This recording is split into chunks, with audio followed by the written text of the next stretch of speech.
ਵਾਹਿਗੁਰੂ ਜੀ ਕਾ ਖਾਲਸਾ, ਵਾਹਿਗੁਰੂ ਜੀ ਕੀ ਹਾਏ ਫਤਿਹ।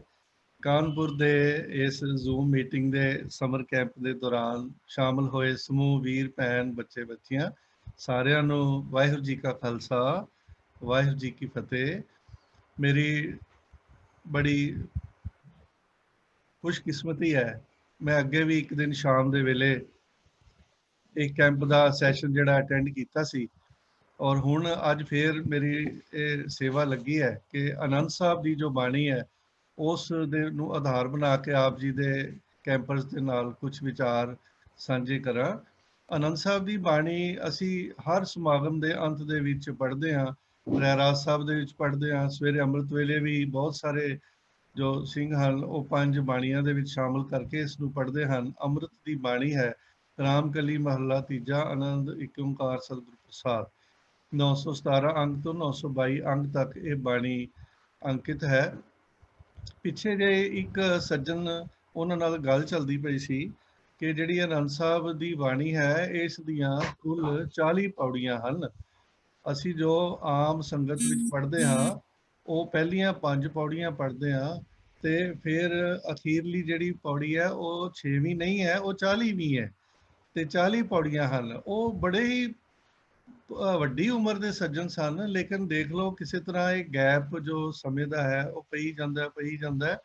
ਔਰ ਮੈਨੂੰ ਕਹਿੰਦੇ ਅੱਛਾ, ਕਹਿੰਦੇ ਮੈਨੂੰ ਤਾਂ ਪਤਾ ਹੀ ਨਹੀਂ ਇਸ ਗੱਲ ਦਾ, ਕਿਉਂਕਿ ਉਹ ਆਮ ਤੌਰ ਤੇ ਪਾਠ ਜਿਹੜਾ ਹੈ ਸੁਖਮਣੀ ਸਾਹਿਬ ਦਾ ਜ਼ਿਆਦਾ ਸੰਗਤ ਕਰਨ ਲੱਗ ਗਈ ਹੈ ਤੇ ਨਿਤਨੇਮ ਦੇ ਵਿੱਚ ਜਪਜੀ ਸਾਹਿਬ, ਜਾਪ ਸਾਹਿਬ, ਅਤਾ ਪ੍ਰਸਾਦ ਸਵਈਏ, ਸ਼ਾਮ ਨੂੰ ਰਹਿਰਾਸ ਕੀਰਤਨ ਸੋਹਿਲਾ ਪੜ੍ਹਦੇ ਹਨ ਤੇ ਕੀਰਤਨ ਸੁਣਦੇ ਹਨ। ਸੰਗਤ ਬਹੁਤ ਸਾਰੀ ਸਹਿਜ ਪਾਠ ਵੀ ਕਰਦੀ ਹੈ, ਲੇਕਿਨ ਉਹਨਾਂ ਨੂੰ ਇਸ ਗੱਲ ਦਾ ਨਹੀਂ ਸੀ ਪਤਾ ਕਿ ਇਹ ਆਨੰਦ ਸਾਹਿਬ ਦੀਆਂ ਪੂਰੀਆਂ 40 ਪੌੜੀਆਂ ਹਨ। ਸਾਨੂੰ ਇਹ ਚੰਗੀ ਕਿਸਮਤ ਨਾਲ ਸਕੂਲ ਦੇ ਵੇਲੇ ਜਦੋਂ SGPC ਦੇ ਸ਼੍ਰੋਮਣੀ ਗੁਰਦੁਆਰਾ ਪ੍ਰਬੰਧਕ ਕਮੇਟੀ ਦੇ ਪੇਪਰ ਹੁੰਦੇ ਸਨ ਤਾਂ ਸਾਡੇ ਸਕੂਲ ਦੇ ਜੋ ਧਾਰਮਿਕ ਦੇ ਅਧਿਆਪਕ ਸਨ ਉਹਨਾਂ ਨੇ ਸਾਨੂੰ ਇਹ ਬਾਣੀ ਉਦੋਂ ਕੰਠ ਕਰਾਈ ਸੀਗੀ ਤੇ ਜਿਹੜੇ ਵੀ ਬੱਚਿਆਂ ਨੂੰ ਹੁਣ ਤਾਂ ਖੈਰ ਬਹੁਤ ਜ਼ਿਆਦਾ ਬਾਣੀਆਂ 25 30 35 35 ਬਾਣੀਆਂ ਬੱਚਿਆਂ ਨੂੰ ਕੰਠ ਹੈਗੀਆਂ ਨੇ। ਔਰ ਲੁਧਿਆਣੇ ਦਾ ਇੱਕ ਗੁਰੂ ਨਾਨਕ ਪਬਲਿਕ ਸਕੂਲ ਹੈ, ਉਹ ਜਿੰਨੀਆਂ ਵੀ ਬਾਣੀਆਂ ਕੰਠ ਹੋਣ ਉਹਦੇ ਹਿਸਾਬ ਨਾਲ ਉਹ ਇਨਾਮ ਵੀ ਦਿੰਦੇ ਨੇ। ਔਰ ਬੱਚਿਆਂ ਦਾ ਹਰ ਸਾਲ ਗੁਰੂ ਨਾਨਕ ਸਾਹਿਬ ਦੇ ਗੁਰਪੁਰਬ ਦੇ ਉੱਤੇ, ਪ੍ਰਕਾਸ਼ ਪੁਰਬ ਉੱਤੇ ਉਹ ਇਨਾਮ ਦਿੰਦੇ ਨੇ। ਤੋ ਸਮਾਂ ਸੀਮਤ ਹੈਗਾ, ਬਾਣੀ ਬਹੁਤ ਵਿਸਥਾਰ ਵਾਲੀ ਹੈ ਔਰ ਅੰਮ੍ਰਿਤ ਕੀ ਬਾਣੀ ਹੈ। ਇਹਦੇ ਵਿੱਚ 5 ਪਹਿਲੀਆਂ ਪੌੜੀਆਂ ਜਿਹੜੀਆਂ ਨੇ ਉਹ ਤੇ ਤੁਸੀਂ ਸਾਰੇ ਪੜ੍ਹਦੇ ਹੀ ਹੋ, ਲੇਕਿਨ ਅਸੀਂ ਉਹਨੂੰ ਜਦੋਂ ਆਨੰਦ ਸਾਹਿਬ ਦਾ ਪਾਠ ਸ਼ੁਰੂ ਹੋ ਜਾਂਦਾ ਨਾ, ਇੱਕ ਗੱਲ ਯਾਦ ਰੱਖੋ, ਸਾਡੇ 80% 90% ਸੰਗਤ ਦੇ ਵਿੱਚ ਇਹ ਵਿਚਾਰ ਆ ਜਾਂਦਾ ਹੈ ਵੀ ਭੋਗ ਸ਼ੁਰੂ ਹੋ ਗਿਆ, ਹੁਣ ਸਮਾਪਤੀ ਹੋਏਗੀ, ਹੁਣ ਆਪਾਂ ਲੰਗਰ ਹੋਏਗਾ ਜਾਂ ਉਸ ਤੋਂ ਬਾਅਦ ਜਿਹੜਾ ਸਨਮਾਨ ਹੋਣਗੇ ਤੇ ਫਿਰ ਆਪਾਂ ਘਰ ਜਾਵਾਂਗੇ, ਇੱਥੋਂ ਅਸੀਂ ਫਲਾਣੀ ਸ਼ਾਪਿੰਗ ਕਰਕੇ ਜਾਵਾਂਗੇ। ਸਾਡੇ ਮਨ ਦੇ ਵਿੱਚ ਉਸ ਬਾਣੀ ਦਾ ਇਮੇਜ ਇਸ ਤਰ੍ਹਾਂ ਦਾ ਬਣ ਗਿਆ ਵੀ ਹੁਣ ਸਮਾਪਤੀ ਹੋਣ ਲੱਗੀ ਹੈ। ਕਹਿੰਦੇ ਆਨੰਦ ਸਾਹਿਬ ਹੋ ਗਿਆ ਜੀ, ਕਹਿੰਦੇ ਨਹੀਂ ਅਜੇ ਨਹੀਂ ਹੋਇਆ ਆਨੰਦ ਸਾਹਿਬ, ਇੱਕ ਸ਼ਬਦ ਹੋਰ ਪੜ੍ਹ ਕੇ ਫਿਰ ਆਨੰਦ ਸਾਹਿਬ ਪੜ੍ਹਦੇ ਨੇ। ਉਹ ਆਨੰਦ ਸਾਹਿਬ ਨੂੰ ਅਸੀਂ ਸਮਾਪਤੀ ਦੀ ਬਾਣੀ ਜਿਹੜੀ ਹੈ ਉਹ ਮੰਨਦੇ ਆ ਆਮ ਤੌਰ ਤੇ। ਕਿਤੇ ਕਿਤੇ ਵਿਚਾਰਵਾਨ ਜਿਹੜੇ ਸੱਜਣ ਨੇ ਉਹ ਬਾਣੀ ਦੇ ਅਰਥ ਲੈ ਕੇ ਚੱਲਦੇ ਨੇ। ਤਾਂ ਤੁਸੀਂ ਪਹਿਲੀਆਂ 5 ਪੌੜੀਆਂ ਤੇ ਆਮ ਤੌਰ ਤੇ ਪੜ੍ਹਦੇ ਰਹਿੰਦੇ ਹੋ, ਉਹਦੇ ਵਿੱਚ ਰਾਗ ਰਤਨ ਪਰਿਵਾਰ ਪਰੀਆਂ ਸ਼ਬਦ ਗਾਵਨ ਆਈਆਂ, ਬਹੁਤ ਕੀਮਤੀ ਸਤਰਾਂ ਹਨ ਸਾਰੀਆਂ, ਔਰ ਜਿਹਦੇ ਵਿੱਚ ਅਸੀਂ ਸਾਚਾ ਨਾਮ ਮੇਰਾ ਆਧਾਰੋ, ਆਧਾਰ ਬਹੁਤ ਵੱਡੀ ਚੀਜ਼ ਹੁੰਦੀ ਹੈ। ਸਾਡਾ ਆਧਾਰ ਹੈ ਜਿਹੜਾ ਜੀਵਨ ਦੇ ਵਿੱਚ, ਜੀਵਨ ਦਾ ਤਨ ਦਾ ਆਧਾਰ ਸਾਡਾ ਪੰਜਾਬੀਆਂ ਦਾ, ਖਾਸ ਤੌਰ ਤੇ ਨਾਰਥਰਨ ਇੰਡੀਆ ਵਿੱਚ ਜਿਹੜੇ ਅਸੀਂ ਰਹਿੰਦੇ ਹਾਂ, ਸਾਡਾ ਕਣਕ ਦਾ ਭੋਜਨ ਜਿਹੜਾ ਉਹ ਸਾਡਾ ਆਧਾਰ ਬਣਿਆ ਹੋਇਆ ਹੈ। ਔਰ ਅਸੀਂ ਸਾਡੇ ਜੀਵਨ ਦਾ ਆਧਾਰ ਜਿਹੜਾ ਸਾਡੀ ਧਰਤੀ ਹੈ, ਅਰਥ ਹੈ, ਇਹਦੀ ਗ੍ਰੈਵੀਟੇਸ਼ਨ ਪਾਵਰ ਹੈ, ਇਹ ਸਾਡਾ ਆਧਾਰ ਬਣਿਆ ਹੋਇਆ ਹੈ। ਸਮਾਜ ਦੇ ਵਿੱਚ ਸਾਡਾ ਪਰਿਵਾਰ ਸਾਡਾ ਆਧਾਰ ਬਣਿਆ ਹੁੰਦਾ ਹੈ। ਤੋ ਗੁਰੂ ਸਾਹਿਬ ਕਹਿੰਦੇ ਨੇ ਮੇਰੇ ਜੀਵਨ ਦਾ ਜਿਹੜਾ ਆਧਾਰ ਨਾ ਸਾਚਾ ਨਾਮ ਹੈ, ਉਹ ਸਾਚਾ ਨਾਮ ਮੇਰੇ ਜੀਵਨ ਦਾ ਆਧਾਰ ਬਣਿਆ ਹੋਇਆ। ਤੋ ਇਹ ਸਾਰਾ ਕੁਝ ਬਾਣੀ ਦੇ ਨਾਲ ਜੁੜ ਕੇ ਦੁੱਖ ਰੋਗ ਸੰਤਾਪ ਉਤਰੇ ਸੁਣੀ ਸੱਚੀ ਬਾਣੀ, ਇਹ ਵੀ ਤੁਸੀਂ ਸਾਰੇ ਪੜ੍ਹਦੇ ਹੋ। ਤੋ ਮੈਂ ਗੱਲ ਸ਼ੁਰੂ ਕਰਾਂਗਾ ਜਿਹੜੀ ਪੌੜੀ 6ਵੀਂ ਹੈ ਉੱਥੋਂ ਗੱਲ ਸ਼ੁਰੂ ਕਰਾਂਗਾ। ਉਸ ਤੋਂ ਪਹਿਲਾਂ ਇੱਕ ਦੋ ਬੇਨਤੀਆਂ ਇਹ ਹਨ ਕਿ 1979 ਵਿੱਚ ਗੁਰੂ ਅਮਰਦਾਸ ਜੀ ਦਾ ਜੋ 500 ਸਾਲਾ ਪ੍ਰਕਾਸ਼ ਪੁਰਬ 5ਵੀਂ ਸ਼ਤਾਬਦੀ ਮਨਾਈ ਗਈ ਸੀ। ਬਹੁਤ ਸਾਰੇ ਬੱਚਿਆਂ ਦਾ ਤੇ ਜਨਮ ਨਹੀਂ ਹੋਇਆ ਹੋਏਗਾ ਉਦੋਂ, ਅਸੀਂ ਵੀ ਉਦੋਂ ਬਹੁਤ ਵੱਡੀ ਉਮਰ ਨਹੀਂ ਸੀ ਸਾਡੀ, ਕਾਲਜ ਦੇ ਵਿੱਚ ਅਸੀਂ ਪੜ੍ਹਦੇ ਸੀਗੇ। ਸ੍ਰੀ ਗੋਇੰਦਵਾਲ ਸਾਹਿਬ ਜਿੱਥੇ ਗੁਰੂ ਅਮਰਦਾਸ ਜੀ ਸਥਿਤ ਰਹੇ ਨੇ, ਕਿਉਂਕਿ ਗੁਰੂ ਨਾਨਕ ਸਾਹਿਬ ਨੇ ਉਦਾਸੀਆਂ ਤੋਂ ਬਾਅਦ ਸ੍ਰੀ ਕਰਤਾਰਪੁਰ ਸਾਹਿਬ ਵਿੱਚ ਆ ਕੇ ਵਸੇ। 18 ਸਾਲ ਉੱਥੇ ਉਹਨਾਂ ਨੇ ਧਰਮਸ਼ਾਲਾ ਚਲਾਈ। ਉੱਥੇ ਉਹਨਾਂ ਨੇ ਕਿਰਤ ਦਾ ਸੰਦੇਸ਼ ਦਿੱਤਾ, ਨਾਮ ਜਪਣ ਦਾ, ਵੰਡ ਛਕਣ ਦਾ ਸੰਦੇਸ਼ ਦਿੱਤਾ। ਗੁਰੂ ਅੰਗਦ ਦੇਵ ਜੀ ਖਡੂਰ ਸਾਹਿਬ ਆਏ, ਤਾਂ ਖਡੂਰ ਸਾਹਿਬ ਕੇਂਦਰੀ ਸਥਾਨ ਬਣ ਗਿਆ। ਉਸ ਤੋਂ ਬਾਅਦ ਖਡੂਰ ਸਾਹਿਬ ਤੋਂ ਬਾਅਦ ਗੋਇੰਦਵਾਲ ਸਾਹਿਬ ਜੋ ਵਸਾਇਆ ਗਿਆ, ਤਾਂ ਗੋਇੰਦਵਾਲ ਨੂੰ ਸਿੱਖੀ ਦਾ ਧੁਰਾ ਕਿਹਾ ਜਾਂਦਾ। ਇਹ ਜਦੋਂ 500 ਸਾਲਾ ਮਨਾਇਆ ਗਿਆ ਨਾ ਗੁਰੂ ਅਮਰਦਾਸ ਜੀ ਦਾ ਪ੍ਰਕਾਸ਼ ਪੁਰਬ, ਤਾਂ ਉਦੋਂ ਥਾਂ ਥਾਂ ਦੇ ਉੱਤੇ ਬੋਰਡ ਲੱਗੇ ਸਨ, ਗੋਇੰਦਵਾਲ ਸਿੱਖੀ ਦਾ ਧੁਰਾ। ਤੁਹਾਨੂੰ ਬਹੁਤ ਸਾਰਿਆਂ ਨੂੰ ਯਾਦ ਹੋਣਾ, ਕਈ ਸਾਲ ਉਹ ਬੋਰਡ ਲੱਗੇ ਰਹੇ ਨੇ। ਉਹਦਾ ਕਾਰਨ ਕੀ ਸੀ? ਸਾਨੂੰ ਬੜੇ ਲੋਕ ਪੁੱਛਦੇ ਸੀ ਇਹ ਕੀ ਹੈਗਾ ਗੋਇੰਦਵਾਲ ਸਿੱਖੀ ਦਾ ਧੁਰਾ, ਇਹ ਕਿਉਂ ਲਿਖਦੇ ਨੇ? ਵੀ ਧੁਰਾ ਤੇ ਅੰਮ੍ਰਿਤਸਰ ਅਸੀਂ ਮੰਨਦੇ ਆ, ਇਹ ਗੋਇੰਦਵਾਲ ਸਾਹਿਬ ਕਿਵੇਂ ਧੁਰਾ ਹੈ? ਫਿਰ ਉਹ ਸਮਝਾਉਂਦੇ ਸਨ ਕਥਾ ਦੇ ਵਿੱਚ ਕਿ ਗੁਰੂ ਅਮਰਦਾਸ ਜੀ ਨੇ ਗੋਇੰਦਵਾਲ ਸਾਹਿਬ ਵਿਖੇ ਬੈਠ ਕੇ 22 ਮੰਜੀਆਂ ਸਥਾਪਿਤ ਕੀਤੀਆਂ ਸਨ। ਇੱਥੋਂ ਵੱਖ-ਵੱਖ ਦਿਸ਼ਾਵਾਂ ਦੇ ਵਿੱਚ 22 ਜੋ ਪ੍ਰਚਾਰਕ ਸਨ ਉਹ ਮੰਜੀਆਂ ਦੇ ਵਿੱਚ ਥਾਪੇ ਗਏ ਸਨ, ਔਰ ਇੱਕ ਇਸਤਰੀ ਪ੍ਰਚਾਰਕ ਵੀ ਜਿਹੜੀ ਹੈ ਉਦੋਂ ਥਾਪੀ ਸੀ। ਔਰ ਗੋਇੰਦਵਾਲ ਸਾਹਿਬ ਵਿਖੇ ਹੀ ਗੁਰੂ ਅਮਰਦਾਸ ਜੀ ਨੇ ਸਮਾਜਿਕ ਸੁਧਾਰ ਕੀਤੇ ਸਨ। ਪਰਦੇ ਦੀ ਰਸਮ, ਦਾਜ ਦੀ ਰਸਮ, ਔਰ ਵਿਧਵਾ ਵਿਆਹ ਦੀ ਰਸਮ, ਔਰ ਜਿਹੜਾ ਜਾਤ ਪਾਤ ਵੱਖਰਾ ਵੱਖਰਾ ਬੈਠ ਕੇ ਛਕਣਾ, ਇਹ ਸਾਰਾ ਬੰਦ ਕੀਤਾ। ਅਕਬਰ ਵੀ ਜਿਹੜਾ ਹੈ ਉਹ ਤੁਸੀਂ ਦੇਖੋ ਗੋਇੰਦਵਾਲ ਸਾਹਿਬ ਵਿਖੇ ਆ ਕੇ ਉਹਨੇ ਪ੍ਰਸ਼ਾਦਾ ਛਕਿਆ ਸੀਗਾ। ਤੇ ਗੋਇੰਦਵਾਲ ਸਾਹਿਬ ਵਿਖੇ ਜਿਹੜੀ ਬੌਲੀ ਬਣਾਈ ਗਈ ਹੈ 84 ਪੌੜੀਆਂ ਵਾਲੀ, ਉਹ ਵੀ ਜਾਤ ਪਾਤ ਦੇ ਭਰਮ ਨੂੰ ਖੰਡਨ ਕਰਨ ਲਈ ਬਣਾਈ ਗਈ ਸੀ। ਗੁਰੂ ਅਮਰਦਾਸ ਜੀ ਦੀ ਇਹ ਜੋ ਬਾਣੀ ਹੈ, ਇਸ ਦੇ ਬਾਰੇ ਵਿੱਚ ਜੋ ਪੁਸਤਕਾਂ ਮਿਲਦੀਆਂ ਹਨ, ਸਰਦਾਰ ਜਸਵੰਤ ਸਿੰਘ ਅਮਨ ਬੜੇ ਪ੍ਰਸਿੱਧ ਲੇਖਕ ਹਨ, ਉਹਨਾਂ ਦੀ ਪੁਸਤਕ ਇੰਗਲਿਸ਼ ਦੇ ਵਿੱਚ ਵੀ ਹੈ, ਪੰਜਾਬੀ ਵਿੱਚ ਵੀ ਹੈ। ਪੰਜਾਬੀ ਯੂਨੀਵਰਸਿਟੀ ਪਟਿਆਲਾ ਦਾ ਇੱਕ ਖੋਜ ਪੱਤਰਕਾਰ ਦਾ ਵਿਸ਼ੇਸ਼ ਅੰਕ ਹੈ, ਗੁਰੂ ਅਮਰਦਾਸ ਵਿਸ਼ੇਸ਼ ਅੰਕ। ਉਹਦੇ ਵਿੱਚ ਬਹੁਤ ਸਾਰੀ ਉਹਨਾਂ ਦੇ ਜੋ ਅੰਕ ਮਿਲ ਜਾਣਗੇ ਲੇਖ। ਤੋਂ ਅਸੀਂ ਇਹ ਹੁਣ ਤੁਸੀਂ ਦੇਖੋਗੇ ਉਹਨਾਂ ਦਾ 550 ਸਾਲਾ ਵੀ ਮੈਨੂੰ ਲੱਗਦਾ ਹੈ ਉਹ ਨਜ਼ਦੀਕ ਆਉਣ ਵਾਲਾ ਹੈ। ਗੁਰੂ ਅਮਰਦਾਸ ਜੀ ਬੜੇ ਜ਼ੋਰ ਸ਼ੋਰ ਨਾਲ ਸਾਰਾ ਪੰਥ ਜਿਹੜਾ ਉਸ ਨੂੰ ਮਨਾਏਗਾ। ਤੋਂ ਮੈਂ ਬਾਣੀ ਦੇ ਸੰਬੰਧ ਵਿੱਚ ਬੇਨਤੀ ਕਰ ਰਿਹਾ ਸੀ, 6ਵੀਂ ਪੌੜੀ ਜਿਹੜੀ ਹੈ, ਹਰੇਕ ਪੌੜੀ ਦੇ ਉੱਤੇ ਬੜੀ ਦੇਰ ਅਸੀਂ ਵਿਚਾਰ ਕਰ ਸਕਦੇ ਹਾਂ। ਤੋਂ ਮੈਂ ਕੁਝ ਗੱਲਾਂ ਸਿਰਫ ਇਹਦੇ ਚ ਕਰਾਂਗਾ ਕਿ ਜਦੋਂ ਗੁਰੂ ਅਮਰਦਾਸ ਜੀ ਦਾ ਕਾਲ ਸ਼ੁਰੂ ਹੁੰਦਾ ਹੈ ਗੁਰੂ ਨਾਨਕ ਦੇਵ ਜੀ ਤੋਂ ਬਾਅਦ, ਖਡੂਰ ਸਾਹਿਬ ਗੁਰੂ ਅੰਗਦ ਦੇਵ ਜੀ ਜਦੋਂ ਉੱਥੇ ਉਹਨਾਂ ਨੇ ਪੰਜਾਬੀ ਪੜ੍ਹਾਈ, ਉੱਥੇ ਉਹਨਾਂ ਨੇ ਮੱਲ ਅਖਾੜੇ ਸਜਾਏ, ਔਰ ਉੱਥੇ ਉਹਨਾਂ ਨੇ ਅਣਖ ਦੀ ਸਿੱਖਿਆ ਦਿੱਤੀ। ਬੀਬੀ ਖੀਵੀ ਜੋ ਉਹਨਾਂ ਦੇ ਮਹਿਲ ਸਨ, ਉਹਨਾਂ ਨੇ ਉੱਥੇ ਉਹਨਾਂ ਦਾ ਜ਼ਿਕਰ ਵੀ ਬਾਣੀ ਵਿੱਚ ਆਇਆ ਹੈ। ਉਹ ਖੀਰ ਆਪ ਤਿਆਰ ਕਰਵਾ ਕੇ ਲੰਗਰ ਵਿੱਚ ਵਰਤਾਉਂਦੇ ਸਨ, ਅੱਜ ਵੀ ਉੱਥੇ ਖੀਰ ਵਰਤਦੀ ਹੈ। ਇਹ ਜਿਹੜਾ ਸਮਾਂ ਸੀ ਸਿੱਖ ਸੱਭਿਆਚਾਰ ਦੇ ਪ੍ਰਫੁੱਲਤ ਹੋਣ ਦਾ ਸੀ। ਇਹ ਨੋਟ ਕਰਨਾ ਬੱਚਿਓ ਤੁਸੀਂ। ਇੱਕ ਹੁੰਦੀ ਹੈ ਸੱਭਿਅਤਾ, ਜਿਹਨੂੰ ਅਸੀਂ ਕਹਿੰਦੇ ਹਾਂ ਸਿਵਲਾਈਜੇਸ਼ਨ। ਸਿਵਲਾਈਜੇਸ਼ਨ ਦੇ ਵਿੱਚ ਹੁੰਦਾ ਹੈ ਜਿਸ ਤਰ੍ਹਾਂ ਸਾਡੇ ਘਰਾਂ ਦੇ ਵਿੱਚ ਚਰਖੇ ਹੋ ਗਏ, ਖਾਣ ਬਣਾਉਣ ਵਾਲੇ ਚੁੱਲ੍ਹੇ ਹੋ ਗਏ, ਉਹ ਭੜੋਲੀਆਂ ਹੋ ਗਈਆਂ, ਗਲਾਸ ਹੋ ਗਏ, ਪਤੀਲੇ ਹੋ ਗਏ, ਪੁਰਾਣੀਆਂ ਸੰਦੂਕ ਹੋ ਗਏ। ਹੁਣ ਸਾਡੇ ਕੋਲ ਬਹੁਤ ਸਾਰੇ ਅਰਿਸਟੋਕਰੇਟ ਦੇ ਤੇ ਸੈਮਸੋਨਾਈਟ ਦੇ ਅਟੈਚੀ ਆ ਗਏ ਨੇ। ਪੁਰਾਣੇ ਵੇਲੇ ਟਰੰਕ ਹੁੰਦੇ ਸੀਗੇ, ਠੀਕ ਹੈ ਨਾ। ਇਹ ਸੱਭਿਅਤਾ ਹੈ। ਪੁਰਾਣੇ ਵੇਲੇ ਕੁੜਤੇ ਪਜਾਮੇ ਪਾਉਂਦੇ ਸੀਗੇ ਤੇ ਹੁਣ ਕਾਰਾਂ ਆ ਗਈਆਂ। ਪੁਰਾਣੇ ਵੇਲੇ ਘੋੜੇ ਹੁੰਦੇ ਸੀ, ਹੁਣ ਮੋਟਰਸਾਈਕਲ ਆ ਗਏ ਨੇ। ਇਹ ਸੱਭਿਅਤਾ ਹੈ। ਦੂਜੀ ਚੀਜ਼ ਹੁੰਦੀ ਹੈ ਸੱਭਿਆਚਾਰ, ਜਿਹਨੂੰ ਅਸੀਂ ਕਲਚਰ ਕਹਿੰਦੇ ਹਾਂ। ਤੋ ਜਦੋਂ ਸਿੱਖ ਕਲਚਰ, ਸਿੱਖ ਸੱਭਿਆਚਾਰ ਜਿਹੜਾ ਹੈ ਗੁਰੂ ਅੰਗਦ ਦੇਵ ਜੀ ਦੇ ਜੀਵਨ ਕਾਲ ਤੋਂ ਬੜੀ ਤੇਜ਼ੀ ਨਾਲ ਪ੍ਰਫੁੱਲਤ ਹੋਣਾ ਸ਼ੁਰੂ ਹੋਇਆ। ਤੁਸੀਂ ਭਾਈ ਗੁਰਦਾਸ ਜੀ ਦੀਆਂ ਵਾਰਾਂ ਜਦੋਂ ਪੜ੍ਹਦੇ ਹੋ ਨਾ, ਅੰਮ੍ਰਿਤ ਕੀਰਤਨ ਦੇ ਵਿੱਚ ਵੀ ਉਹ ਸਾਰਾ ਗੁਰਸਿੱਖ ਦੇ ਜਦੋਂ ਪ੍ਰਕਰਨ ਆਉਂਦਾ ਹੈ, ਤੁਸੀਂ ਉੱਥੇ ਸਾਰਾ ਪੜ੍ਹਨਾ ਵੀ ਗੁਰਸਿੱਖ ਜਿਹੜਾ ਉਹਦੇ ਕੀ ਕਰਮ ਨੇ, ਗੁਰਸਿੱਖ ਦੇ ਕੀ ਕਰਮ ਨੇ। ਵੰਡ ਕੇ ਉਹ ਛਕਦਾ ਹੈ, ਅੰਮ੍ਰਿਤ ਵੇਲੇ ਜਾਂਦਾ ਹੈ, ਸੰਗਤ ਦੇ ਵਿੱਚ ਆਉਂਦਾ, ਆ ਕੇ ਪ੍ਰਸ਼ਾਦ ਵਰਤਾਉਂਦਾ ਹੈ। ਬਾਣੀ ਦੇ ਵਿੱਚ ਵੀ ਜ਼ਿਕਰ ਆਉਂਦਾ ਹੈ ਤੇ ਨਾਲ ਨਾਲ ਇਹਦੇ ਵਿੱਚ ਭਾਈ ਗੁਰਦਾਸ ਦੀਆਂ ਵਾਰਾਂ ਦੇ ਵਿੱਚ ਵੀ ਜ਼ਿਕਰ ਆਉਂਦਾ ਹੈ, ਔਰ ਜੋ ਜਨਮ ਸਾਖੀਆਂ ਨੇ ਉਹਨਾਂ ਦੇ ਵਿੱਚ ਵੀ ਆਉਂਦਾ ਹੈ। ਹੱਥ ਨਾਲ ਲਿਖ ਕੇ ਪੋਥੀਆਂ ਦੂਜਿਆਂ ਨੂੰ ਦੇਣੀਆਂ ਬੜਾ ਪੁੰਨ ਦਾ ਕੰਮ ਗਿਣਿਆ ਜਾਂਦਾ ਸੀਗਾ। ਜਾਤ ਪਾਤ ਤੋਂ ਬਿਨਾਂ ਸਾਰਿਆਂ ਦਾ ਸਤਿਕਾਰ ਕਰਨਾ, ਕਿਰਤੀਆਂ ਦਾ ਸਤਿਕਾਰ ਕਰਨਾ, ਇਹ ਸਾਰਾ ਕੁਝ ਕਲਚਰ ਉਦੋਂ ਪ੍ਰਫੁੱਲਤ ਹੋਣਾ ਸ਼ੁਰੂ ਹੋਇਆ। ਔਰ ਜਿਹੜਾ ਗੁਰੂ ਅਮਰਦਾਸ ਜੀ ਦੇ ਵੇਲੇ ਕਲਚਰ ਬਣਿਆ, ਉਹ ਵੀ ਜਾਤ ਪਾਤ ਦਾ ਖੰਡਨ ਕਰਨਾ। ਔਰ ਜੋ ਬਾਣੀ ਗੁਰੂ ਸਾਹਿਬ ਨੇ ਸਾਨੂੰ ਦਿੱਤੀ ਹੈ, ਤੁਸੀਂ ਅੰਦਾਜ਼ਾ ਲਾਓ ਵੀ ਉਹ ਬਾਣੀ ਦੇ ਉੱਤੇ ਸਿੱਖ ਜਿਹੜੇ ਨੇ ਉਹ ਸੱਚੀ ਮੁੱਚੀ ਚੱਲਦੇ ਸਨ।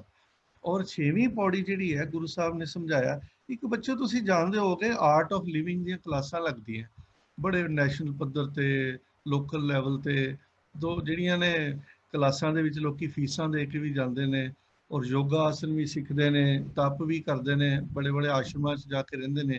ਗੁਰੂ ਅਮਰਦਾਸ ਜੀ ਨੇ ਜਿਹੜੀ ਸੰਗਤ ਸੀ ਨਾ ਸਾਰੀ, ਉਹਨਾਂ ਨੂੰ ਕਰਮ ਕਾਂਡ ਨਹੀਂ ਸਿਖਾਇਆ।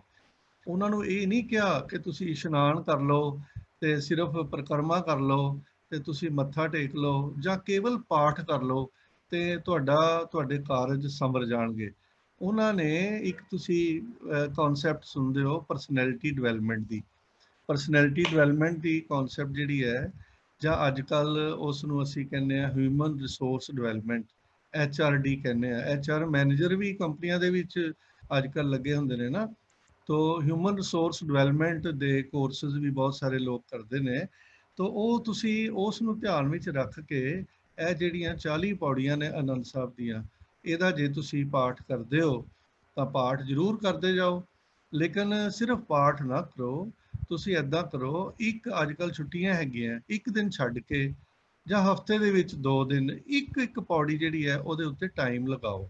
ਤੇ ਆਪਣੇ ਕੋਲੋਂ, ਜਿਸ ਤਰ੍ਹਾਂ ਤੁਸੀਂ ਪਹਿਲਾਂ ਸੈਸ਼ਨ ਦੇ ਵਿੱਚ ਬਹੁਤ ਸੋਹਣੇ ਵਿਚਾਰ ਪੇਸ਼ ਕੀਤੇ ਹੈ, ਸਾਚੀ ਲਿਵੈ ਬਿਨ ਦੇਹ ਨਿਮਾਣੀ। ਇਹ ਸਾਡੀ ਜਿਹੜੀ ਦੇਹ ਹੈ, ਇਹ ਸੱਚੀ ਲਿਵ ਤੋਂ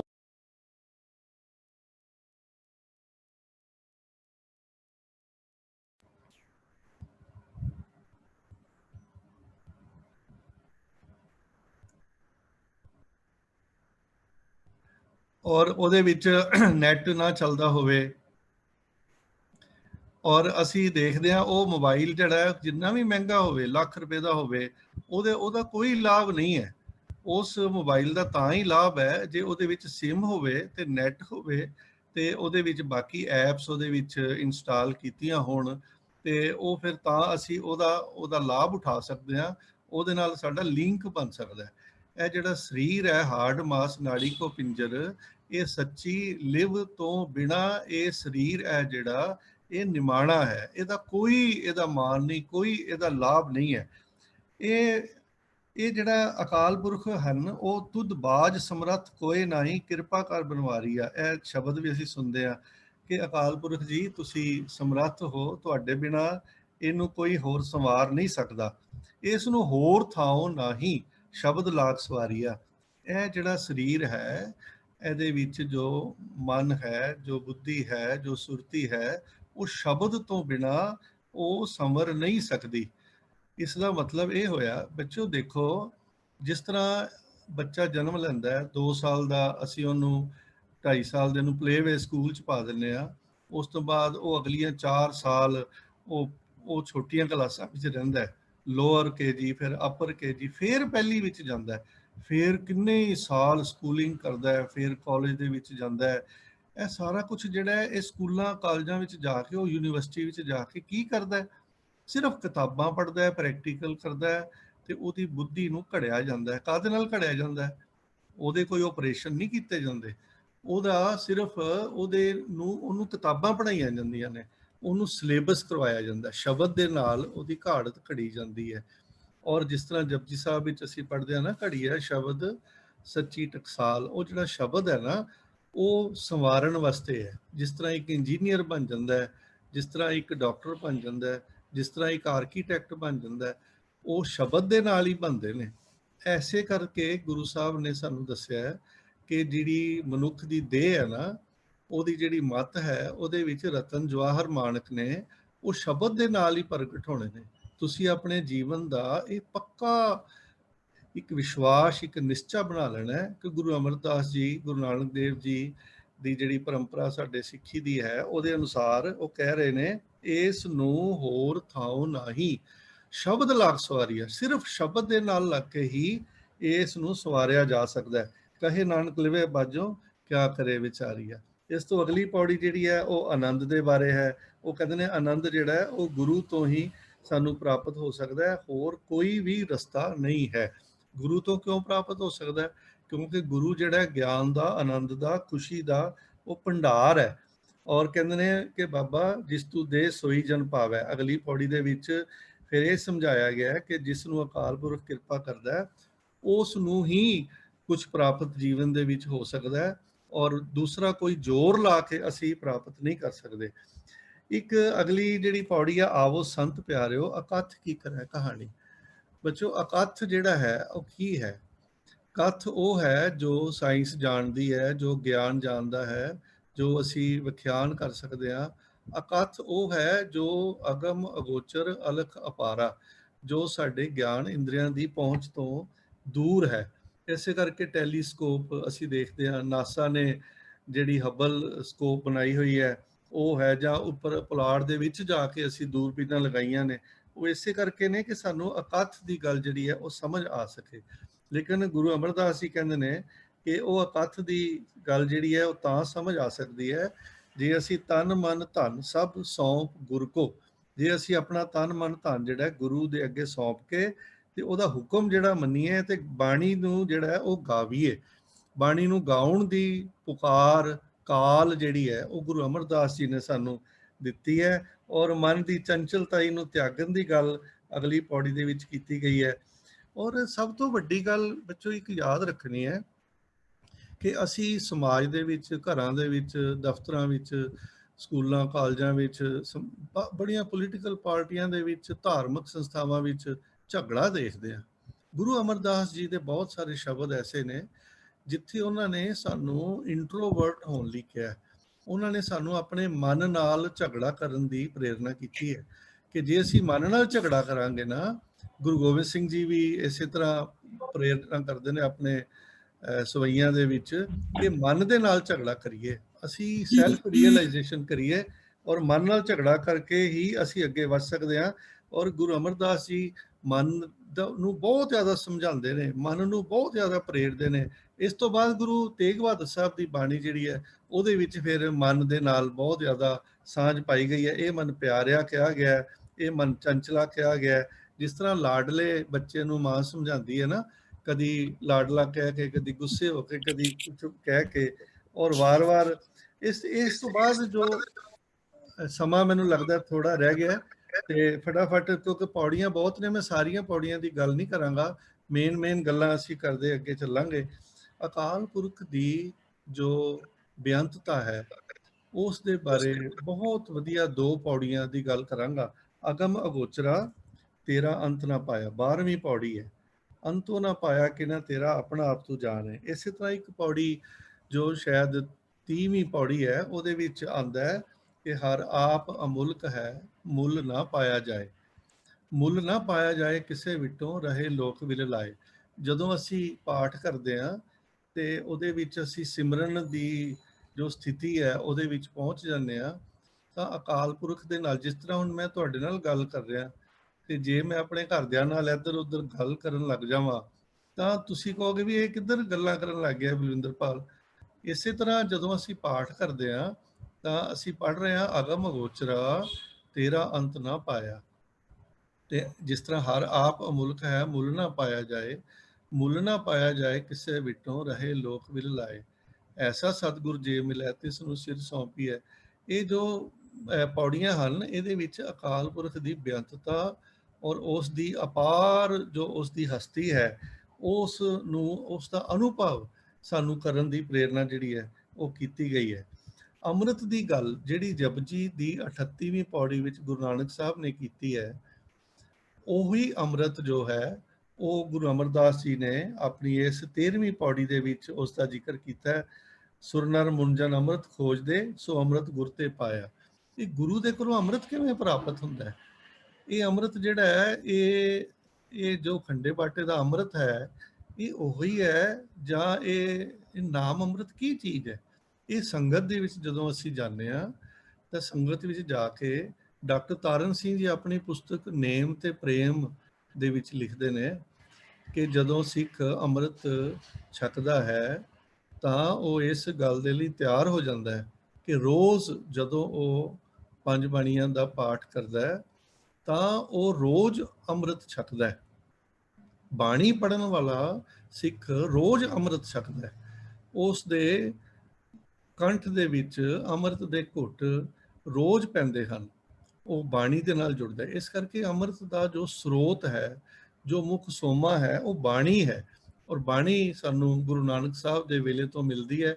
ਇਸ ਕਰਕੇ ਸਿੱਖ ਜਿਹੜਾ ਹੈ ਉਹ ਪਹਿਲੀ ਪਾਤਸ਼ਾਹੀ ਦੇ ਵੇਲੇ ਤੋਂ ਹੀ ਉਹ ਅੰਮ੍ਰਿਤ ਛਕਦਾ ਆ ਰਿਹਾ ਹੈ। ਔਰ 38ਵੀਂ ਪੌੜੀ ਜਪਜੀ ਸਾਹਿਬ ਦੀ, 13ਵੀਂ ਪੌੜੀ ਜੋ ਆਨੰਦ ਸਾਹਿਬ ਦੀ ਹੈ, ਉਹਦੇ ਵਿੱਚ ਲੱਭ ਲੋਭ ਅਹੰਕਾਰ ਚੂਕਾ, ਇਹ ਜੋ ਇਹਨੂੰ ਵੈਲਿਊ ਸਿਸਟਮ ਕਹਿੰਦੇ ਨੇ, ਵੈਲਿਊ ਸਿਸਟਮ, ਇਹਨੂੰ ਕਦਰ ਪ੍ਰਣਾਲੀ ਕਿਹਾ ਜਾਂਦਾ ਹੈ। ਸਾਹਿਤ ਦੇ ਵਿੱਚ ਕਦਰ ਪ੍ਰਣਾਲੀ, ਨੈਤਿਕਤਾ ਵੀ ਕਹਿੰਦੇ ਨੇ ਇਹਨੂੰ, ਮੋਰੈਲਿਟੀ ਕਹਿੰਦੇ ਨੇ, ਫਿਰ ਐਥਿਕਸ ਕਹਿੰਦੇ ਨੇ।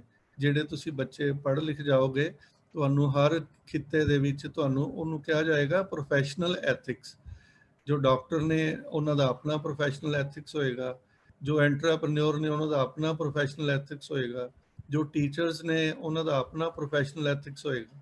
ਲੇਕਿਨ ਇੱਕ ਇਨਸਾਨ ਦਾ ਜੋ ਪ੍ਰੋਫੈਸ਼ਨਲ ਐਥਿਕਸ ਹੈ, ਇਨਸਾਨ ਹੋਣ ਦੇ ਨਾਤੇ ਉਹਦੇ ਵਿੱਚ ਉਹ ਕਹਿੰਦੇ ਨੇ ਲੱਭ ਲੋਭ ਅਹੰਕਾਰ ਚੂਕਾ ਸਤਿਗੁਰ ਭਲਾ ਪਾਇਆ।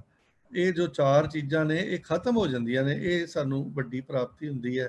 ਔਰ ਜੋ ਜਪਜੀ ਸਾਹਿਬ ਦੇ ਵਿੱਚ ਭਗਤਾਂ ਨਾਨਕ ਭਗਤਾਂ ਸਦਾ ਵਿਕਾਸ, ਉਸ ਭਗਤ ਦੇ ਗੁਣ, ਉਸ ਦੇ ਫੀਚਰਸ ਕਰੈਕਟਰਿਸਟਿਕਸ ਜੋ ਹਨ ਉਹ ਸਾਨੂੰ ਇਸ ਪੌੜੀ ਵਿੱਚੋਂ ਮਿਲਦੇ ਨੇ। ਭਗਤਾਂ ਕੀ ਚਾਲ ਨਿਰਾਲੀ, ਭਗਤਾਂ ਕੀ ਚਾਲ ਨਿਰਾਲੀ। ਜਦੋਂ ਗੁਰੂ ਗੋਬਿੰਦ ਸਿੰਘ ਜੀ ਕਹਿੰਦੇ ਨੇ ਨਾ, ਇਹ ਖਾਲਸਾ ਰਹੇ ਨਿਆਰਾ ਤਬ ਲਗ ਤੇਜ ਦਿਓ ਮੈਂ ਸਾਰਾ, ਜਬ ਇਹ ਗਹਿ ਵਿਪਰਨ ਕੀ ਰੀਤ ਮੈਂ ਨਾ ਕਰੋ ਇਨਕੀ ਪ੍ਰਤੀਤ। ਤੋ ਉਹ ਸਾਰਾ ਕੁਝ ਜੋ ਕਰਾਮਾਤ ਵਰਤਦੀ ਹੈ ਉਹ ਹੈਗੀ ਹੈ ਲੱਭ ਲੋਭ ਅਹੰਕਾਰ ਤਜ ਤ੍ਰਿਸ਼ਨਾ ਬਹੁਤ ਨਹੀਂ ਬੋਲਣਾ। ਲੱਭ ਲੋਭ ਅਹੰਕਾਰ ਤਜ ਤ੍ਰਿਸ਼ਨਾ ਬਹੁਤ ਨਹੀਂ ਬੋਲਣਾ, ਇਹ ਜੀਵਨ ਦਾ ਆਰਟ ਆਫ ਲਿਵਿੰਗ ਹੈ। ਖੰਨਿਓ ਤਿੱਖੀ ਵਾਲੋਂ ਨਿੱਕੀ ਏਤ ਮਾਰਗ ਜਾਣਾ। ਬਹੁਤ ਸੋਫਿਸਟੀਕੇਟਡ ਢੰਗ ਦੇ ਨਾਲ ਸੋਚਣਾ, ਸੂਖਮਤਾ ਨਾਲ ਸੋਚਣਾ। ਜੇ ਅਸੀਂ ਆਪਣੇ ਮਾਣ ਇੱਜ਼ਤ ਦਾ ਧਿਆਨ ਰੱਖਦੇ ਹਾਂ, ਦੂਸਰੇ ਦਾ ਧਿਆਨ ਰੱਖਣਾ, ਔਰ ਜੇ ਆਪਣੇ ਹੱਕਾਂ ਬਾਰੇ ਅਸੀਂ ਸੋਚਦੇ ਹਾਂ, ਦੂਜਿਆਂ ਦੇ ਹੱਕਾਂ ਬਾਰੇ ਸੋਚਣਾ, ਤਾਂ ਜੁਗੋ ਜੁਗ ਇਹ ਭਗਤਾਂ ਦੀ ਚਾਲ ਜਿਹੜੀ ਹੈ ਇਹ ਨਿਰਾਲੀ ਰਹਿੰਦੀ ਹੈ। ਤੋ ਸੀਮਤ ਸਮੇਂ ਕਰਕੇ ਮੈਂ ਕੁਝ ਗੱਲਾਂ ਹੋਰ ਆਪ ਜੀ ਨਾਲ ਕਰਾਂਗਾ। ਇਹਦੇ ਵਿੱਚ ਇੱਕ ਖਾਸ ਗੱਲ ਕੀਤੀ ਹੈ ਕਿ ਜੋ ਪਵਿੱਤ ਹੋਣਾ ਨਾ, ਪਵਿੱਤਰ ਹੋਣਾ, ਉਹ ਸਾਨੂੰ ਗੁਰੂ ਨਾਨਕ ਸਾਹਿਬ ਵੀ ਸਮਝਾ ਗਏ ਹੋਏ ਨੇ ਕਿ ਕਿਹੜਾ ਪਵਿੱਤਰ ਹੈ। ਤੀਰਥ ਨਾਵਾਂ ਜੇ ਤਿਸ ਭਾਵਾਂ, ਵਿਣ ਭਾਣਾ ਕੇ ਨਾਇ ਕਰੀ। ਪਵਿੱਤਰ ਹੋਣਾ ਜਿਹੜਾ ਹੈ ਉਹ ਧਿਆਨ ਦੇ ਨਾਲ ਪਵਿੱਤਰ ਹੁੰਦੇ ਨੇ। ਪ੍ਰਭੂ ਦਾ ਧਿਆਨ ਧਰਨ ਨਾਲ, ਉਹਦਾ ਸਿਮਰਨ ਕਰਨ ਨਾਲ ਹੀ ਪਵਿੱਤਰ ਹੋਇਆ ਜਾ ਸਕਦਾ ਹੈ। ਗੁਰਮੁਖ ਜੀ ਨੇ ਧਿਆਇਆ ਪਵਿੱਤ ਮਾਤਾ ਪਿਤਾ ਕੁਟੰਬ ਸਹਿਤ ਸਿਓ। ਕੱਲੇ ਇੰਡੀਵਿਜੂਅਲ ਨੇ ਪਵਿੱਤਰ ਨਹੀਂ ਹੋਣਾ ਵੀ ਕੱਲਾ ਮੈਂ ਪਵਿੱਤਰ ਹੋ ਜਾਵਾਂ, ਮੇਰੀ ਮਿਸਿਸ ਪਵਿੱਤਰ ਹੋ ਜਾਵੇ, ਜਾਂ ਮੇਰੇ ਪਿਤਾ ਜੀ ਪਵਿੱਤਰ ਹੋ ਜਾਣ, ਮੇਰੇ ਬੱਚੇ ਪਵਿੱਤਰ ਹੋ ਜਾਣ ਨਾ। ਸਾਰੀ ਸੰਗਤ ਪਵਿੱਤ ਮਾਤਾ ਪਿਤਾ ਕੁਟੰਬ ਸਹਿਤ ਸਿਓ, ਪਵਿੱਤ ਸੰਗਤ ਸਬਾਈਆ। ਇਹ ਹਰ ਇੱਕ ਜਿਹੜੀ ਸਤਰ ਹੈ ਬਾਣੀ ਦੀ, ਉਹਦੇ ਵਿੱਚ ਬੜਾ ਵੱਡਾ ਸਿਧਾਂਤ ਲੁਕਿਆ ਹੋਇਆ ਹੈ, ਬਹੁਤ ਵੱਡਾ। ਅੱਜ ਤੁਸੀਂ ਅਰਦਾਸ ਕਰਦੇ ਹੋ, ਜਗਤ ਜਲੰਦਾ ਰੱਖ ਲੈ ਆਪਣੀ ਕਿਰਪਾ ਧਾਰ। ਤੇ ਜਦੋਂ ਅਸੀਂ ਇਹ ਪਾਠ ਕਰਨਾ ਨਾ, ਇਹਦੇ ਉੱਤੇ ਜਾ ਕੇ ਰੁਕ ਜਾਣਾ ਚਾਹੀਦਾ ਹੈ। ਪਵਿੱਤ ਮਾਤਾ ਪਿਤਾ ਕੁਟੰਬ ਸਹਿਤ ਸਿਓ, ਪਵਿੱਤ ਸੰਗਤ ਸਬਾਈਆ। ਕਹਿੰਦੇ ਪਵਿੱਤ, ਸੁਣਦੇ ਪਵਿੱਤ, ਸੇ ਪਵਿੱਤ ਜਿਨੀ ਮਨ ਵਸਾਇਆ। ਤੋ ਸਾਰਿਆਂ ਨੂੰ ਨਾਲ ਲੈ ਕੇ ਅਸੀਂ ਚੱਲਣਾ ਹੈ। ਕੀਤੀ ਛੁੱਟੀ ਨਾਲ ਵਾਲੀ ਗੱਲ ਜਿਹੜੀ ਹੈ ਉਹ ਕਰਨੀ ਹੈ। ਇੱਕ ਬੜੀ ਸ਼ਾਨਦਾਰ ਪੌੜੀ 18ਵੀਂ ਹੈ, ਕਰਮੀ ਸਹਿਜ ਨਾ ਉਪਜੈ। ਬੱਚਿਓ, ਜਿਹੜਾ ਸਫ਼ਰ ਹੈ ਨਾ ਜੀਵਨ ਦਾ, ਉਹ ਹੈਗਾ ਦੋ ਸ਼ਬਦ ਯਾਦ ਰੱਖਣਾ। ਇੱਕ ਹੈਗਾ ਸਹਿਸਾ ਤੇ ਇੱਕ ਹੈਗਾ ਸਹਿਜ। ਸਹਿਸਾ ਹੁੰਦਾ ਹੈ ਡਬਲ ਮਾਈਂਡਡਨੈਸ, ਮਲਟੀ ਮਾਈਂਡਡਨੈਸ, ਬਹੁਤ ਦੁਬਦਾ ਵਿੱਚ ਹੋਣਾ ਤੇ ਬਹੁਤ ਸਾਰੇ ਜੋ ਭਰਮ ਨੇ ਉਹਨਾਂ ਵਿੱਚ ਫਸੇ ਹੋਣਾ। ਤੇ ਸਹਿਜ ਹੁੰਦਾ ਹੈ ਜਦੋਂ ਅਸੀਂ ਕੋਈ ਸਮੱਸਿਆ ਆ ਜਾਵੇ, ਕੋਈ ਨਿਰਣਾ ਕਰਨਾ ਪਵੇ, ਤੇ ਵਿਵੇਕ ਦੇ ਨਾਲ ਅਸੀਂ ਬੈਠ ਕੇ ਉਹਦੇ ਸੋਲੂਸ਼ਨਸ ਲੱਭ ਲਈਏ। ਬੱਚੇ ਜਿਹੜੇ ਨੇ ਅੱਜ ਕੱਲ੍ਹ IT ਸੈਕਟਰ ਵਾਲੇ ਨੇ, ਇੰਜੀਨੀਅਰਿੰਗ ਵਾਲੇ ਨੇ, ਮੈਡੀਕਲ ਵਾਲੇ ਨੇ, ਉਹ ਸੋਲੂਸ਼ਨਸ ਲੱਭਦੇ ਨੇ। ਕਈ ਵਾਰੀ ਪੇਰੈਂਟਸ ਨੂੰ ਨਹੀਂ ਪਤਾ ਲੱਗਦਾ, ਲੇਕਿਨ ਉਹ ਸੋਲੂਸ਼ਨਸ ਲੱਭਦੇ ਨੇ। ਕਿਉਂ? ਕਿਉਂਕਿ ਉਹ ਸ਼ਬਦ ਨਾਲ ਜ਼ਿਆਦਾ ਜੁੜ ਗਏ ਨੇ, ਜ਼ਿਆਦਾ ਡੀਪ ਸੋਲੂਸ਼ਨਸ ਦੇ ਨਾਲ ਜੁੜੇ ਹੋਣ ਕਰਕੇ ਉਹਨਾਂ ਨੂੰ ਜਲਦੀ ਸੁੱਝ ਜਾਂਦਾ। ਪ੍ਰਭ ਕੇ ਸਿਮਰਨ ਸਭ ਕੁਝ ਸੁੱਝੈ। ਜਦੋਂ ਕਨਸੈਂਟਰੇਸ਼ਨ ਤੁਸੀਂ ਕਰਦੇ ਹੋ ਨਾ, ਤੇ ਬੜੀ ਜਲਦੀ ਚੀਜ਼ਾਂ ਸੁੱਝਣ ਲੱਗ ਜਾਂਦੀਆਂ ਨੇ। ਇਹ ਪੌੜੀ ਜਿਹੜੀ ਹੈ ਇਹ ਕਹਿੰਦੀ ਹੈ ਸਹਿਸੇ ਜੀਓ ਮਲੀਨ ਹੈ, ਕਿਤ ਸੰਜਮ ਧੋਤਾ ਜਾਏ। ਇਸ਼ਨਾਨ ਕਰੀ ਜਾਓ, ਚੁਲੀਆਂ ਕਰੀ ਜਾਓ, ਬਹੁਤ ਸਾਰੇ ਅਤਰ ਫਲੇਰ ਲਾਉਂਦੇ ਰਹੋ, ਉਹਦੇ ਨਾਲ ਮਲੀਨਤਾ ਨਹੀਂ ਦੂਰ ਹੁੰਦੀ। ਉਹ ਕਾਹਦੇ ਨਾਲ ਦੂਰ ਹੁੰਦੀ ਹੈ? ਮਨ ਧੋਵੋ, ਸ਼ਬਦ ਲਾਗੋ। ਸ਼ਬਦ ਦੇ ਨਾਲ ਲੱਗਣ ਨਾਲ ਮਨ ਜਿਹੜਾ ਉਹ ਧੋਤਾ ਜਾਂਦਾ ਹੈ। ਫਿਰ ਇਹ ਸ਼ਬਦ ਤੁਸੀਂ ਜਾਣਦੇ ਹੋ ਸਾਰੇ, ਮੈਂ ਇਹ ਰਿਪੀਟ ਨਹੀਂ ਕਰਦਾ। ਜੀਉ ਮੈਲੇ ਬਾਹਰੋਂ ਨਿਰਮਲ ਵਾਲੀ ਪੌੜੀ ਹੈ, ਫਿਰ ਜੀਉ ਨਿਰਮਲ ਬਾਹਰੋਂ ਨਿਰਮਲ ਵਾਲੀ ਪੌੜੀ ਹੈ, ਅੰਦਰੋਂ ਬਾਹਰੋਂ ਸਾਰੇ ਇੱਕੋ ਜਿਹੇ ਹੋਣਾ। ਫਿਰ ਸਨਮੁਖ ਸਿੱਖ ਦੀ ਗੱਲ ਕੀਤੀ ਗਈ ਹੈ, ਵੇਮੁਖ ਸਿੱਖ ਦੀ ਗੱਲ ਕੀਤੀ ਗਈ ਹੈ, ਔਰ ਉਹ ਪ੍ਰੇਰਨਾ ਇਹ ਕੀਤੀ ਗਈ ਹੈ ਵੀ ਗੁਰੂ ਦੇ ਚਰਨੀ ਆ ਕੇ, ਸੰਗਤ ਵਿੱਚ ਆ ਕੇ, ਔਰ ਅਸੀਂ ਗੁਰੂ ਦੇ ਸ਼ਬਦ ਨਾਲ ਜੁੜ ਕੇ ਹੀ ਉਹ ਜਿਹੜਾ ਐਥਿਕਸ ਸਿਸਟਮ ਹੈ, ਇੱਕ ਕਦਰ ਪ੍ਰਣਾਲੀ ਹੈ, ਉਹਦੇ ਨਾਲ ਸਾਨੂੰ ਜੁੜਨਾ ਪਏਗਾ। ਜਿਹੜੀਆਂ ਬਾਹਰਲੀਆਂ ਚੀਜ਼ਾਂ ਨੇ, ਕਰਮ ਕਾਂਡ ਵਾਲੀਆਂ, ਉਹ ਅਸੀਂ ਛੱਡ ਨਹੀਂ ਸਕਦੇ। ਅਸੀਂ ਕਵਾਂਗੇ ਜੀ ਸਾਨੂੰ ਇਸ਼ਨਾਨ ਨਹੀਂ ਕਰਨਾ ਚਾਹੀਦਾ, ਸਾਨੂੰ ਪਾਠ ਨਹੀਂ ਕਰਨਾ ਚਾਹੀਦਾ, ਸਾਨੂੰ ਜਿਹੜਾ ਗੁਰਦੁਆਰੇ ਪਰਿਕਰਮਾ ਨਹੀਂ ਕਰਨੀ ਚਾਹੀਦੀ, ਕਰਨੀਆਂ ਚਾਹੀਦੀਆਂ। ਪਰ ਤੱਤ ਦੀ ਗੱਲ ਇਹ ਸਮਝ ਲਓ ਕਿ ਇੱਕ ਮੈਡੀਕਲ ਕਾਲਜ ਦੇ ਵਿੱਚ ਪੜ੍ਹਨ ਵਾਲਾ ਵਿਦਿਆਰਥੀ ਜਿਹੜਾ ਪੀਅਨ ਹੈ, ਉੱਥੇ ਜਿਹੜਾ ਸੇਵਾ ਕਰਦਾ ਹੈ, ਉਹ ਵਿਦਿਆਰਥੀ ਦੇ ਬਰਾਬਰ ਨਹੀਂ ਹੋ ਸਕਦਾ। ਉਹ ਉੱਥੇ 20 ਸਾਲ ਨੌਕਰੀ ਕਰਦਾ ਹੈ, ਲੇਕਿਨ ਮੈਡੀਕਲ ਕਾਲਜ ਦੇ ਵਿੱਚ ਸੇਵਾ ਕਰਨ ਵਾਲਾ ਪੀਅਨ ਹੀ ਰਹਿ ਜਾਂਦਾ। ਉਹ ਡਾਕਟਰ ਨਹੀਂ ਬਣ ਸਕਦਾ। ਡਾਕਟਰ ਕੌਣ ਬਣਦਾ? ਜਿਹੜਾ ਸਿਲੇਬਸ ਕਰਕੇ ਅੱਗੇ ਚਲਾ ਜਾਂਦਾ ਤੇ ਜਿਹੜਾ ਮਿਹਨਤ ਕਰਦਾ। ਇਸੇ ਤਰ੍ਹਾਂ ਇਹ ਨਾ ਹੋਵੇ ਕਿ ਅਸੀਂ ਮੈਡੀਕਲ ਕਾਲਜ ਦੇ ਇੱਕ ਸੇਵਾਦਾਰ ਵਾਂਗੂ ਉੱਥੇ ਹੀ ਰਹਿ ਜਾਈਏ, ਪਰਿਕਰਮਾ ਕਰਦੇ ਰਹਿ ਜਾਈਏ, ਜਾਂ ਉੱਥੇ ਦੀ ਬਾਕੀ ਸੇਵਾਵਾਂ ਕਰਦੇ ਰਹਿ ਜਾਈਏ, ਤੇ ਜਿਹੜਾ ਉਹਦਾ ਸਿਲੇਬਸ ਹੈ ਉਹ ਪੜ੍ਹ ਕੇ ਅਸੀਂ ਕਦਰ ਪ੍ਰਣਾਲੀ 'ਚ ਅੱਗੇ ਵੱਧ ਹੀ ਨਾ ਸਕੀਏ। ਇਸ ਕਰਕੇ ਅਸੀਂ ਉੱਥੋਂ ਪੜ੍ਹ ਕੇ ਸੰਗਤ ਵਿੱਚੋਂ ਤੇ ਸਮਾਜ ਦੇ ਵਿੱਚ ਸੇਵਾ ਕਰਨ ਲਈ ਅੱਗੇ ਵਧਣਾ ਹੈ। ਤੇ ਜਿਹੜੀ ਬਾਣੀ ਦੀ ਗੱਲ ਗੁਰੂ ਸਾਹਿਬ ਨੇ ਕੀਤੀ ਹੈ, ਇਹ ਬਹੁਤ ਧਿਆਨਯੋਗ ਹੈ, ਬੜੀ ਸਾਡੇ ਤੇ ਕਿਰਪਾ ਕੀਤੀ ਹੈ। ਗਾਵੋ ਸੱਚੀ ਬਾਣੀ ਵਾਲੀ ਗੱਲ ਜਿਹੜੀ ਹੈ ਸਾਰੇ ਤੁਸੀਂ ਜਾਣਦੇ ਹੋ।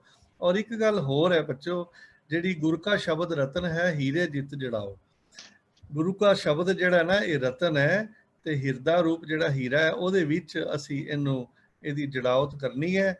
ਇਸ ਤੋਂ ਅੱਗੇ ਇੱਕ ਪੌੜੀ ਜਿਹੜੀ ਹੈ ਬੱਚੋ, ਸਿਮਰਤ ਸ਼ਾਸਤਰ ਪੁੰਨ ਪਾਪ ਵਿਚਾਰ ਦੇ ਤੱਤੈ ਸਾਰ ਨਾ ਜਾਣੀ। ਇਹਦੇ ਵਿੱਚ ਇੱਕ ਲਾਈਨ ਆਉਂਦੀ ਹੈ, ਤੇਹੀ ਗੁਣੀ ਸੰਸਾਰ ਭਰਮ ਸੁੱਤਾ।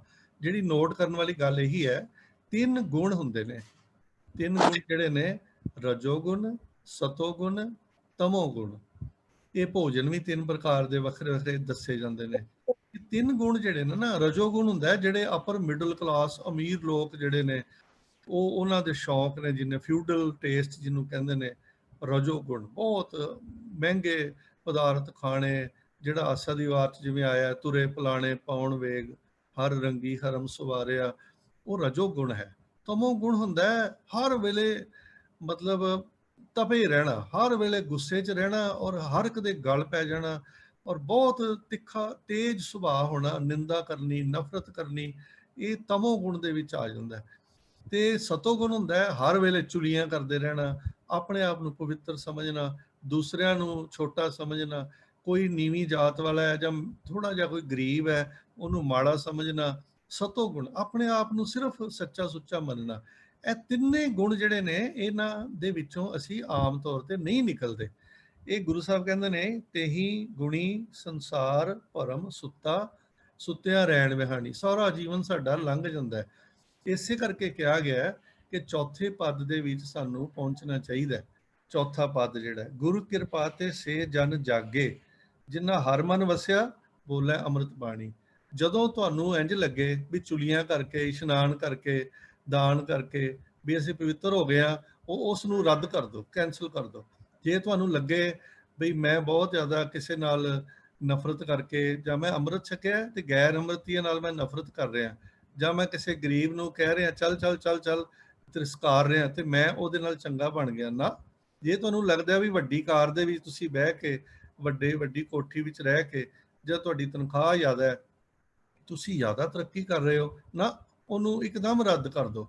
ਇਹ ਤਿੰਨਾਂ ਗੁਣਾਂ ਚੋਂ ਨਿਕਲਣ ਦੀ ਕੋਸ਼ਿਸ਼ ਕਰੋ, ਔਰ ਚੌਥੇ ਪਦ ਦੇ ਵਿੱਚ ਆਓ। ਚੌਥਾ ਪਦ ਹੈਗਾ ਜਿੱਥੇ ਵਿੱਚ ਸਾਨੂੰ ਆਤਮ ਜੋ ਪੜਚੋਲ ਹੈ, ਅਸੀਂ ਉਹਦੇ ਨਾਲ ਅਸੀਂ ਜੁੜ ਸਕੀਏ। ਔਰ ਬੱਚੋ, ਇੱਕ ਸ਼ਬਦ ਤੁਸੀਂ ਆਮ ਤੌਰ ਤੇ ਪੜ੍ਹਦੇ ਹੋ, ਜਿਹੜਾ ਜੈਸੀ ਅਗਨ ਉਦਰ ਮੈਂ ਤੈਸੀ ਬਾਹਰ ਮਾਇਆ। ਪੌੜੀਆਂ ਬਹੁਤ ਜ਼ਿਆਦਾ ਨੇ, ਬੜਾ ਇਹਦੇ ਵਿੱਚ ਲੰਬਾ ਸਿਲਸਿਲਾ ਹੈ, ਤਾਂ ਆਪਣੇ ਕੋਲ ਸਮਾਂ ਇੰਨਾ ਨਹੀਂ ਹੈ। ਇਹ ਯਾਦ ਰੱਖੋ ਕਿ ਇੱਕ ਜਿਹੜੀ ਕੈਪੀਟਲ ਹੈ ਸਾਡੇ ਜੀਵਨ ਦਾ, ਉਹ ਸਾਡੇ ਮਾਤਾ ਪਿਤਾ ਨੇ, ਸਾਡਾ ਸਮਾਜ ਹੈ, ਸਾਡਾ ਪੰਥ ਹੈ, ਸਾਡੇ ਗੁਰਦੁਆਰੇ ਨੇ। ਲੇਕਿਨ ਸਭ ਤੋਂ ਵੱਡਾ ਕੈਪੀਟਲ ਜਿਹੜਾ ਨਾ ਸਾਡਾ, ਉਹ ਹੈਗਾ ਹਰ ਰਾਸ ਮੇਰੀ ਮਨ ਵੰਜਾਰਾ। ਗੁਰੂ ਅਮਰਦਾਸ ਜੀ ਸਾਨੂੰ ਡਾਇਰੈਕਟ ਸਿਮਰਨ ਦੇ ਨਾਲ ਜੋੜਦੇ ਨੇ। ਮਤਲਬ ਇਹ ਕਹਿ ਲਓ ਕਿ ਤੁਸੀਂ ਬੈਂਕ ਦਾ ਇੱਕ ਵੱਡਾ ਲੋਕਰ ਰੂਮ ਹੈ ਨਾ, ਉਹ ਲੋਕਰ ਰੂਮ ਦੇ ਵਿੱਚ ਤੁਹਾਨੂੰ ਕਹਿ ਦਿੱਤਾ ਗਿਆ ਵੀ ਇਹਦੇ 'ਚ ਜਿਹੜੇ ਮਰਜ਼ੀ ਲਾਕਰ ਖੋਲ ਲਓ, ਔਰ ਤੁਹਾਨੂੰ ਚਾਬੀਆਂ ਦੇ ਦਿੱਤੀਆਂ ਗਈਆਂ ਨੇ। ਇਹ ਹੁਣ ਸਾਡੀ ਕਿਸਮਤੀ ਬਦਕਿਸਮਤੀ ਹੈ ਕਿ ਅਸੀਂ ਉਹਨਾਂ ਲਾਕਰਾਂ ਦੇ ਵਿੱਚੋਂ ਕੁਛ ਗਹਿਣੇ, ਕੁਛ ਔਰਨਾਮੈਂਟਸ ਕੁਝ ਪ੍ਰਾਪਤ ਕਰ ਸਕਦੇ ਹਾਂ ਕਿ ਨਹੀਂ ਕਰ ਸਕਦੇ। ਔਰ ਤੁਸੀਂ ਇਹ ਇੱਕ ਪੌੜੀ, ਮੈਂ ਜਿਵੇਂ ਤੁਹਾਨੂੰ ਕਿਹਾ, ਹਫਤੇ ਦੇ ਵਿੱਚ ਇੱਕ ਪੌੜੀ ਸਿਰਫ, ਉਹਨੂੰ ਇੱਕ ਹਫਤੇ ਵਿੱਚ ਇੱਕ ਪੌੜੀ ਨੂੰ ਆਪਣਾ ਸਿਲੇਬਸ ਬਣਾ ਲਓ, ਉਹਨੂੰ ਜ਼ੁਬਾਨੀ ਯਾਦ ਕਰਕੇ ਪੜ੍ਹਦੇ ਜਾਓ। ਜਿਵੇਂ ਅਸੀਂ ਇਹਦੇ ਵਿੱਚ ਇੱਕ ਲਾਈਨ ਆਉਂਦੀ ਹੈ,